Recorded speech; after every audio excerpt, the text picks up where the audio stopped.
Oi, pessoal do primeiro ano. Então, no vídeo passado, eu contei para vocês a triste história do meu computador e também eu apresentei aqui os quadros da minha sala, né? O resto da sala tá meio bagunçado, então eu mostro outra hora, tá bem? Então, e eu também falei sobre trovadorismo, certo? O primeiro assunto que a gente vai ver na história da literatura em língua portuguesa, que, resumidamente, vamos relembrar, enquanto lá na Grécia já havia a Ilíada e a Odisseia, no tempo da Idade Antiga, lá na Europa, assim, nos países mais assim ao norte da Europa, a literatura demora um pouco mais para se desenvolver, né? Vai começar ali pela Idade Média.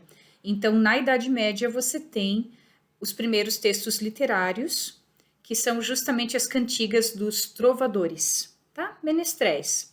São, então, letras de música, que são os textos literários mais antigos que existem, certo? Eu falei para vocês que a antiga é a Cantiga da Ribeirinha, de 1089 ou 1098, de Paio Soares de Taveirós. Será que existe alguma mais antiga? É provável que sim, só que se perdeu, né? A maioria dessas pessoas, claro, eram analfabetas, pouquíssima coisa foi registrada, e o que foi registrado também foi se perdendo. O fato é que foram 3 cancioneiros que foram encontrados no fundo de bibliotecas medievais, e aí os pesquisadores se assombraram quando viram aquilo, porque aquilo eram letras de músicas lá da Idade Média e são consideradas, então, as poesias da época, certo? Muito bem. Uma coisa que eu esqueci de falar. Na Idade Média não havia apenas as cantigas dos trovadores, havia também as novelas de cavalaria. Falei, tá, dê um exemplo de novela de cavalaria. Aí o pessoal escrevia na prova assim, O Rei do Gado. Não existia televisão, tá? Esquece. Quando a gente fala em novela, eu falei para vocês que novela é um texto que o nome vem da palavra novelo, é algo que se desenrola, são histórias e histórias. E as novelas já existiam antes da invenção da TV e da radionovela, tá?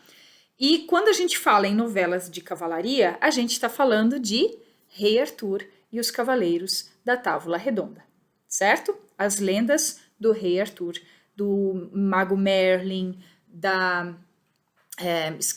Excalibur, do Lancelot, da Rainha Guinevere, tá?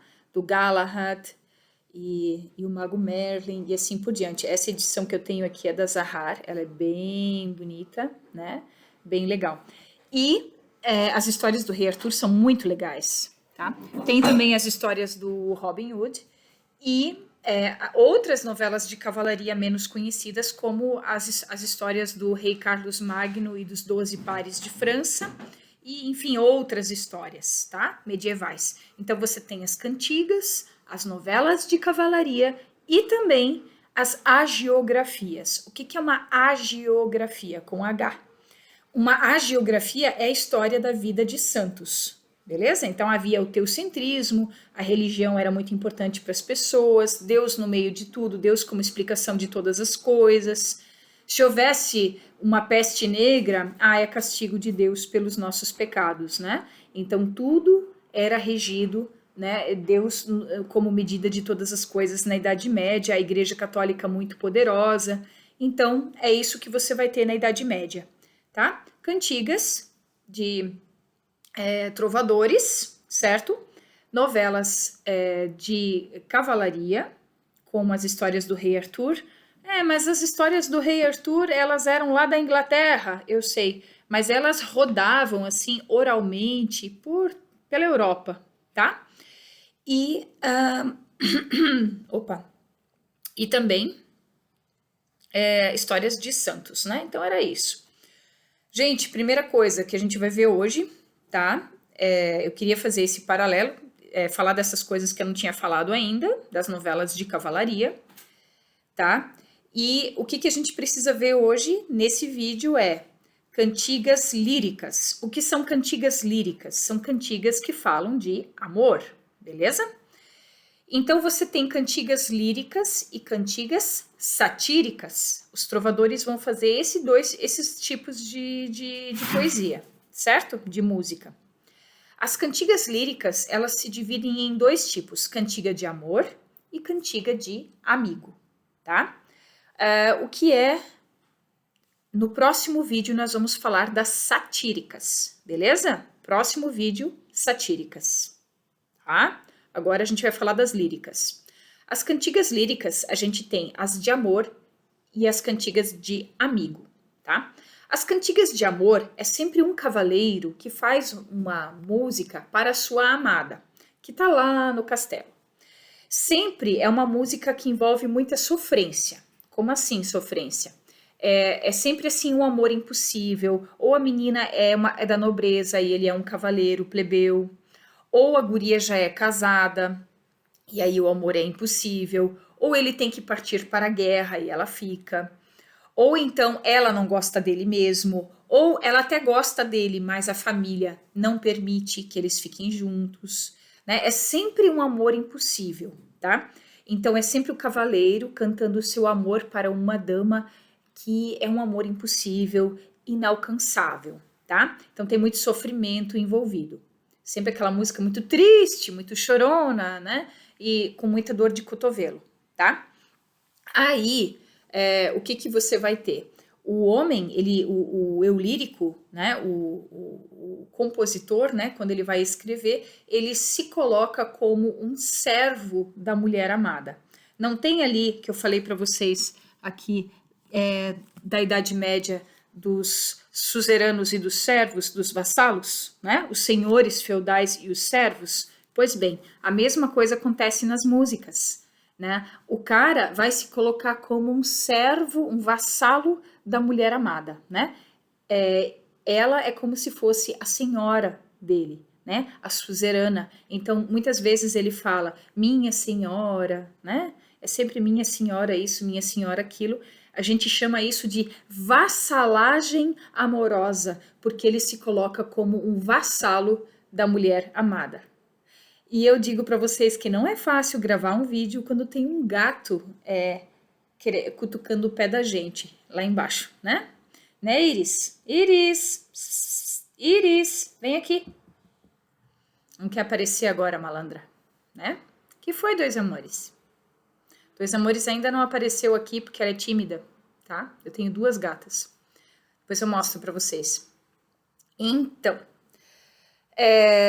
vassalagem amorosa, que eu tava falando, né? Então, aquelas músicas de sofrência que até hoje tem no sertanejo, tá? Aquilo já é, bem antigo, certo?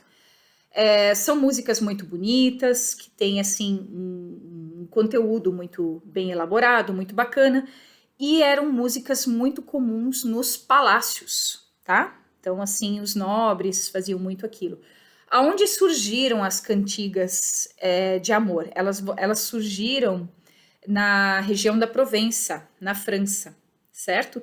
Então, ali na região da Provença, era uma região que tinha muitos palácios, que tinha uma corte já bastante desenvolvida. Ali surgiu esse tipo de cantiga de amor, e aí a tradição vem vindo para a Espanha, para Portugal, porque muitos nobres portugueses e espanhóis casavam com moças ali da França, e aí essa tradição veio vindo, tá?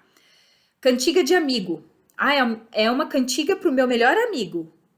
Só que não, tá? Presta atenção. É que não existia a palavra namorado.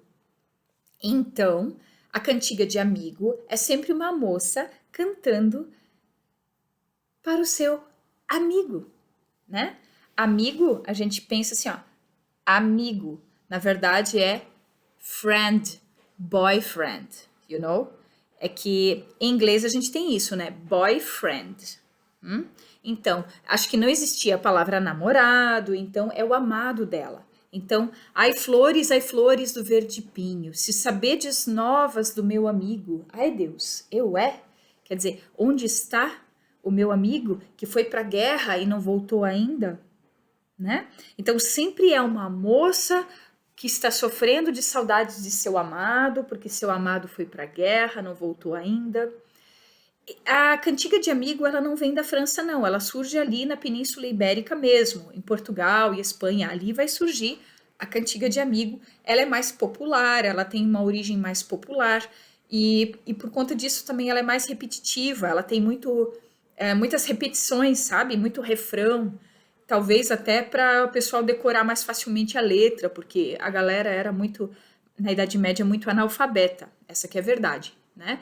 Então, é sempre uma moça falando com a natureza, então ela fala com as árvores, né? Com as flores. Ó flores, onde está o meu amado? Onde está o meu amigo? O prazo já passou, ele já deveria ter voltado. Imagina, as pessoas iam para a guerra, não tinha como mandar um WhatsApp dizendo se estava bem ou se estava ferido ou qualquer coisa do gênero. Às vezes a menina ficava lá 3 anos esperando o cara voltar da guerra, porque a guerra às vezes demorava, né? E o cara pode ter morrido indo para a batalha já, quando caiu do cavalo e quebrou o pescoço. Você já pensou, né? E a boba lá esperando. E a outra possibilidade? Ela espera 2 anos, desiste, casa com outro e aí o cara volta. Então, assim, era muito complicado. Daí, assim, ai, flores do verde pinho, onde está o meu amado, que já devia ter passado? Eu falei, já devia ter voltado, né? Pois bem, aí ela fica falando com as ondas, né? Ondas do mar. Então, assim, é muito natureza. Ela falando com a natureza, falando com o mar. Eu falo com a samambaia, né? E como é uma samambaia argentina, eu falo em espanhol com ela, né? Para ver se ela me entende. Se ela precisa de mais água, menos água. O problema é a samambaia me responder. Aí a coisa fica complicada. Pois bem, às vezes nas cantigas de amor, as as cantigas de amigo, a natureza respondia e dizia assim: não se preocupe, ele está bem, ele já está voltando. Certo? Vamos resumir? Cantiga de amor. Eu lírico masculino é um homem cantando para sua amada. Vassalagem amorosa, muito sofrimento amoroso. É uma cantiga que surgiu na França e ela é mais elaborada porque ela era muito comum nos palácios. Cantiga de amigo era, na verdade, para uma mulher, um eu lírico feminino, falando das saudades de seu amigo, do seu amigo, quer dizer, do seu amor, que foi para a guerra, não voltou ainda. É uma origem ibérica mesmo, a origem desse tipo de cantiga é lá em Portugal e Espanha mesmo. É uma coisa mais popular, por isso fala muito de natureza, ela falando com a natureza, sempre chamando pelo seu amado. Agora, para bugar a cabeça de vocês, é uma garota cantando com saudades de seu amado, beleza? Só que quem estava escrevendo essa poesia, essa música, não era uma mulher. Porque na época as mulheres não escreviam nada, elas estavam ocupadas tendo uma renca de filhos, entendeu? Elas no máximo cantavam no coro, acompanhando lá os menestréis, os trovadores, mas elas não compunham. Então, mesmo as cantigas de amigo, que eram sobre mulheres falando sobre seus amados, mesmo essas ainda eram compostas por homens. Os autores eram sempre homens, beleza? Tem um rei de Portugal que reinou lá nos anos de 1200, o rei Dom Dinis. Esse rei Dom Dinis, ele ficou conhecido como o rei trovador, porque ele, quando ele não estava reinando, ele gostava de pegar um alaúde, uma rabeca. Rabeca é o avô do violino e o alaúde é o avô do violão, tá? Pegava uma rabeca, um alaúde e ia compor uma cantiga. Então ele ficou conhecido como o rei trovador. Eu vou colocar para vocês aqui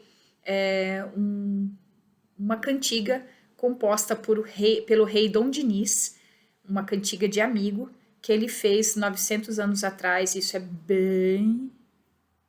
Uau! Né? Direto da Idade Média para 2020. Chega, 14 minutos. Deu. Próxima aula é cantigas satíricas.